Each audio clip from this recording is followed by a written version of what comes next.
हम पढ़ेंगे आज विशिष्ट ऊष्मा।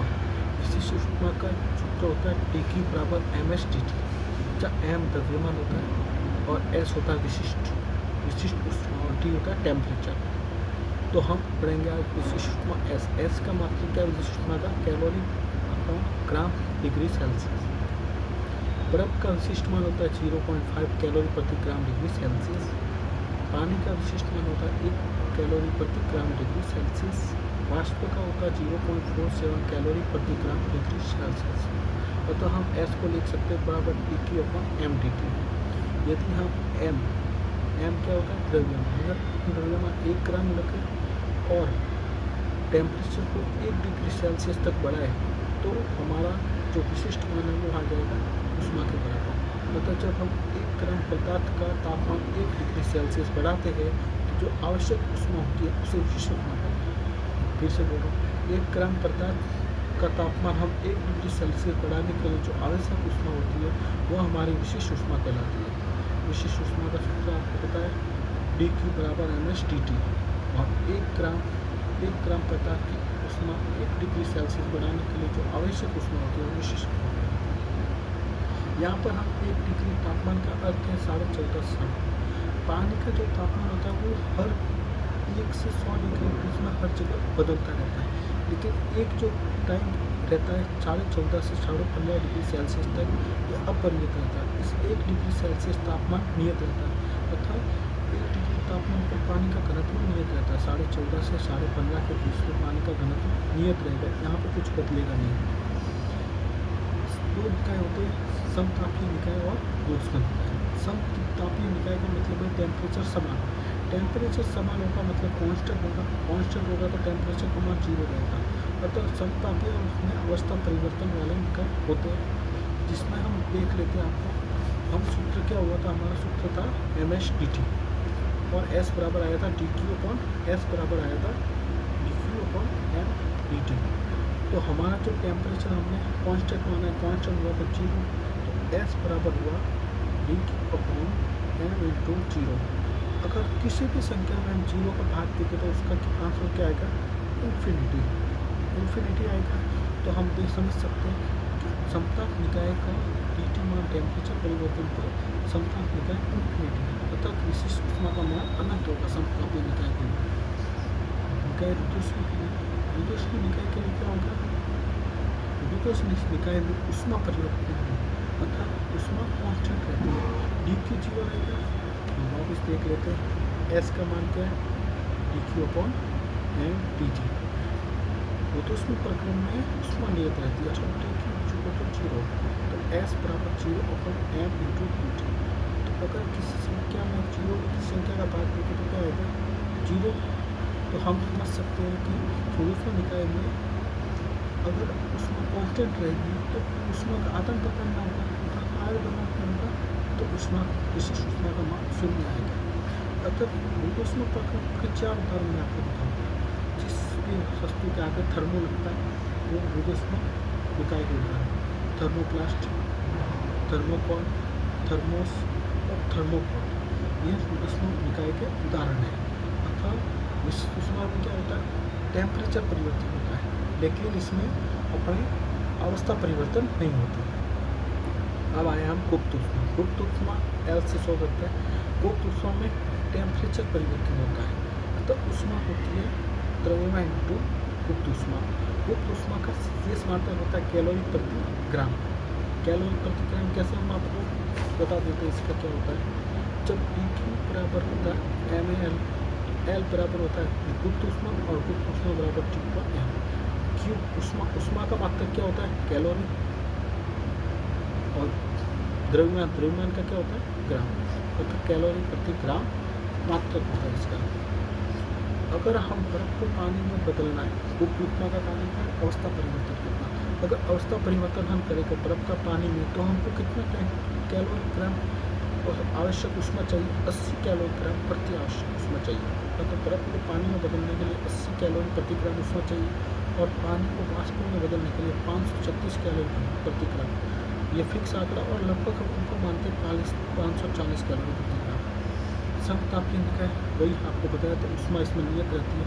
अतः जब समताप तापीय में क्या होता है, ऊष्मा परिवर्तित होती है, ऊष्मा टेम्परेचर परिवर्तन है, लेकिन गुप्त ऊष्मा में हम अवस्था परिवर्तन, इसलिए इसका मान नियत रहेगा। ऊष्मा प्रक्रम में गुप्त ऊष्मा का मान शून्य रहेगा, क्योंकि टेम्परेचर क्या रहेगा, इसमें ऊष्मा जीरो रहेगी, उसमें जीरो रहेगी तो वही आएगा शून्य। एल बराबर क्या होता है, टी की अपन एम, ये देख लो सूत्र से आगे। हम 1 ग्राम पदार्थ की जो अवस्था परिवर्तन के लिए आवश्यक ऊष्मा है वही अपनी गुप्त ऊष्मा कहलाती है। 1 ग्राम पदार्थ की अवस्था परिवर्तन करने के लिए आवश्यक ऊष्मा गुप्त ऊष्मा कहलाती है। जब कोई पदार्थ अवस्था परिवर्तित करता है तो उसके टेम्परेचर में परिवर्तन नहीं होगा, मतलब टेम्परेचर उसका नियत रहेगा। जब कोई पदार्थ अवस्था परिवर्तित करता है तो तापमान नियत रहता है, और जब पदार्थ तापमान परिवर्तित करता है तो उसकी अवस्था परिवर्तित नहीं होगी। इसका एक उदाहरण देख लेते हैं। जब बर्फ पानी में रूपांतरित होता है, बर्फ पानी में रूपांतरित होता है तो उसकी विशिष्टता क्या है। सबसे पहले तो ये याद कीजिए, बर्फ है वो पानी में बदल रहा है, पानी में बदल रहा है मतलब उस अवस्था परिवर्तित हो रही है, अवस्था परिवर्तित होती है। तो अपने अवस्था परिवर्तित होने के लिए सबसे पहले तो ऊष्मा क्या किया था ना, विशिष्ट ऊष्मा। विशिष्ट ऊष्मा का सूत्र क्या होता है अपने, D Q upon D Q M D T होता है। अभी अगर अवस्था परिवर्तित होगी, उसकी अवस्था परिवर्तित होगी मतलब टेम्परेचर नियत रहेगा, अगर टेम्परेचर नियत रहेगा तो उसका क्या बनेगा, जीरो। तो अभी यहाँ पे जीरो रख दीजिए, एम इंटू जीरो, अगर किसी भी जीरो का काट करके क्या आएगा, इन्फिनिटी। मतलब इस सूत्र का जब बर्फ पानी में रूपांतरित हो गया तो उसकी विशिष्ट ऊष्मा अनंत होगी, इन्फिनिटी। कि अवस्था परिवर्तन हो रही है तो उसकी जो ऊष्मा है वो टेम्परेचर नियत रहेगा। इसके क्वेश्चन से आपके पास, यदि पानी वाष्पित होता है तो उसकी गुप्त ऊष्मा क्या होगी। मैंने आपको बताया था पानी वाष्पित हो रहा है मतलब अवस्था परिवर्तन हो रहा है। अवस्था परिवर्तन के लिए मैंने आपको बताया था पानी अगर वाष्प में बदलेगा तो उसके लिए कितनी चाहिए, 536 डिग्री कैलोरी प्रति ग्राम, 536 कैलोरी प्रति ग्राम, लगभग 540 मान पर ये आ गया इसका। यदि पानी को 40 डिग्री से 50 डिग्री तक गर्म किया जाता है तो वह पानी की विशिष्ट ऊष्मा, मैंने आपको विशिष्ट ऊष्मा बताया था। अवस्था परिवर्तन नहीं होनी चाहिए, टेम्परेचर परिवर्तन होगा तो विशिष्ट ऊष्मा है। और पानी की विशिष्ट ऊष्मा मैंने आपको बताई कि 1 कैलोरी प्रति ग्राम डिग्री सेल्सियस, ठीक है। ऊष्मा का मान ज्ञात करना, ये एक नंबरिकल है जिसमें हम आपको बताएंगे। अगर 20 ग्राम बर्फ है का एक टुकड़ा लिया जाता है -15 डिग्री सेल्सियस तक, तो इसे 80 डिग्री पानी में बदलना है तो आवश्यक ऊष्मा मैं आपको बताऊँगा। इसका -15 डिग्री सेल्सियस पर बर्फ है, उसको बदलना है अपने 80 डिग्री पानी में, 80 डिग्री पानी में।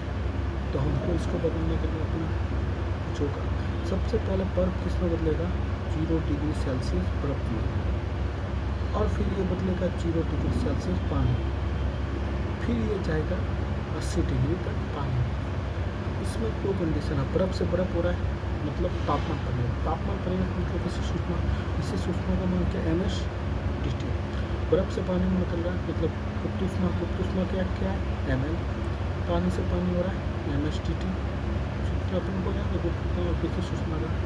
कितने ग्राम का अपने को चाहिए, 20 ग्राम का बर्फ का टुकड़ा है, 20 ग्राम का बर्फ का टुकड़ा है मतलब m बराबर है 20, ये बात है।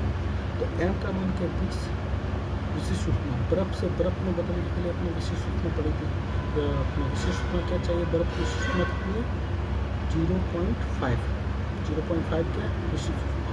और टेम्परेचर कितना बदलेगा, 0 से -15 यानी 15 हो गया।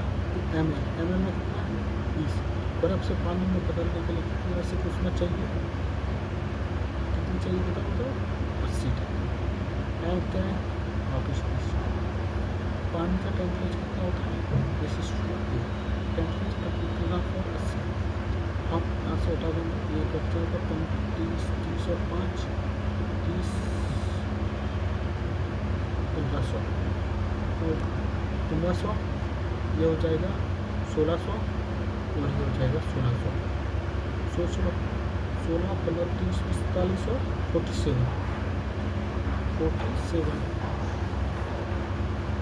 47 कैलोरी और कैलोरी, 1600 और 1600 3200 और हो जाएगा 3350 कैलोरी। 3350 कैलोरी, समझ गए। अभी नेक्स्ट पार्ट में देखेंगे आगे का बात। सब्सक्राइब।